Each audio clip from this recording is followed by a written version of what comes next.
What is up, guys? My name is Sprits'N, and today we're going to be talking about the new released fragrance from Chanel, Allure Homme Sport Superleggera. So without further ado, let's get into this video.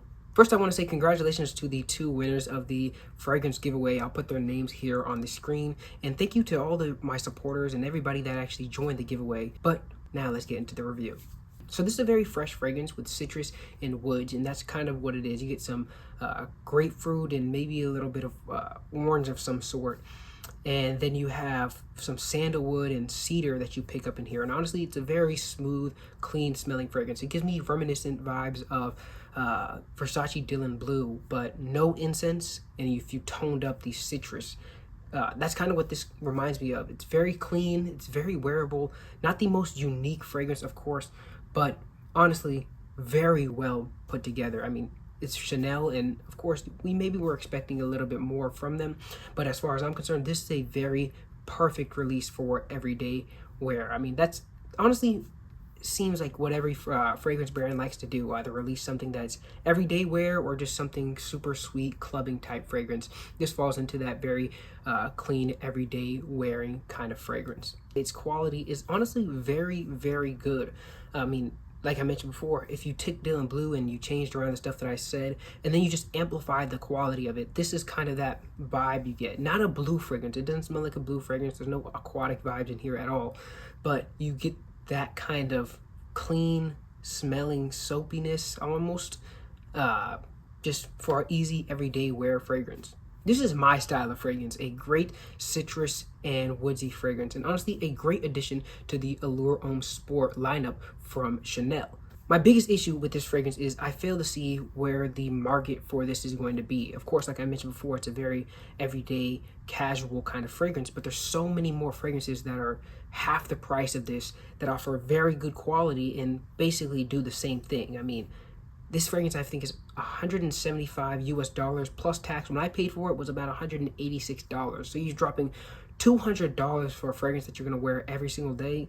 That's a really, really rough, situation to be in. And honestly, I don't know what Chanel was really thinking as far as releasing another everyday wearable fragrance. However, the performance on me has been better than what I feel like most people have been saying. I've been getting an average of 8+ hours of longevity with a moderate projection. Some people saying that they could smell it from further away on me, but honestly, the average people seem to suggest that this fragrance is a very moderate projecting fragrance. Very big compliment puller, something that I've noticed from my last almost 3 weeks of having this fragrance. It is a very big compliment puller. So there's always that, but again, almost $200 for something that's a big compliment puller when there's other fragrances that do it for half the price. For most people, that's a very, very hard choice to make. The crisp, refreshing nature of this fragrance actually is going to be one that I'm going to very much enjoy wearing in this fall weather. In the summer, in the spring as well, this is a fantastic fragrance for those occasions. Honestly, 3-season fragrance in my opinion. Maybe you could pull it off in winter, but it's going to probably be very mild and you won't be able to smell it that much. But in this fall, it's kind of like a cool breeze. That's what this is going to remind me of. Honestly, excited to wear it for the fall weather. As far as presentation goes, there's really not much to say. It's a very simplistic bottle design, but it does have a very, very good atomizer. What do you expect? It is Chanel. But none of that, it makes sense for the price that this fragrance is being priced at. So what is my overall opinion on this fragrance? Well, Chanel is honestly one of my, if not my favorite designer brand for fragrances. And I'm usually a little biased towards the brand of Chanel, but this one is hard to be a little bit biased to. It has the very good quality, and I love the smell of this fragrance, honestly. It's amazing. However, that price tag is really hard to justify. Almost $200 for something that most brands can reproduce and offer at half the price, and because it's Chanel, you're not going to find it on discounters. That's really, really hard to recommend to somebody. Personally, I love this fragrance, and I would easily add it to my collection. But if you don't have the budget for this fragrance, then there's really just no point in even considering it. So because of that reason, I'm gonna have to give this fragrance on the objective scale a 7.5 out of 10. Really good, amazing smelling fragrance with really high quality.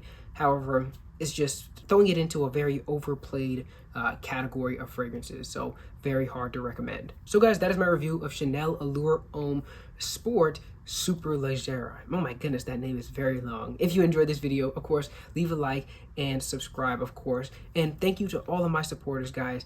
Let's hit 2,000 subscribers before the end of the year. I know we can do it. We're at 1,600 right now, and we have a few more months. So let's get it. I will see you guys in the next one. That's all I have for you today.